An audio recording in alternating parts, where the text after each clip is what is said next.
Friends చుట్టూ కొండల మధ్య చూసాను ఫ్రెండ్స్. అలాగే మా తాతలు అయితే చిన్న ఇల్లు అయితే కట్టుకున్నారు. ఆ ఇల్లు చూపిస్తాను చూసాను ఫ్రెండ్స్. ఇక్కడైతే చూడండి ఫ్రెండ్స్, ఇక్కడైతే పైప్ ద్వారా అయితే వాటర్ తీసుకొచ్చున్నారు తాత వాళ్ళు.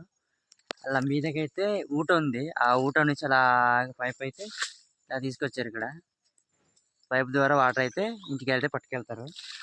చూడండి ఆ ఊట ధర అయితే కొద్దిగా తుప్పులు ఉన్నాయి, వెళ్ళిపోతున్నాను చూపించాల్సింది. ఇలాగ పైపు ద్వారా తెచ్చేసి ఇంటికి అయితే వండుకోవడానికి, స్నానం చేయడానికి, తాగడానికి నీరైతే ఇలాగ పట్టుకెళ్తారు ఇక్కడ నుంచి. గుడిసె చూపించేస్తాను ఫ్రెండ్స్, చూసేయండి. ఫ్రెండ్స్ ఇల్లు అయితే చెప్పాను కదా ఫ్రెండ్స్, ఇదే ఇల్లు చూసేయండి.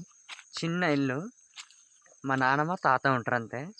చూడండి చుట్టూ కొండల మధ్య చక్కగా గ్రీన్గా ధర అయితే ఇల్లు అయితే కట్టుకున్నారు. ఇలా ఉండడం చాలా అదృష్టం. అలాగే మీరు ఎలాంటి ధర ఉంటారో చెప్పండి. మా తాత అయితే మేము ఇక్కడ ఇలాగే ఉంటాం.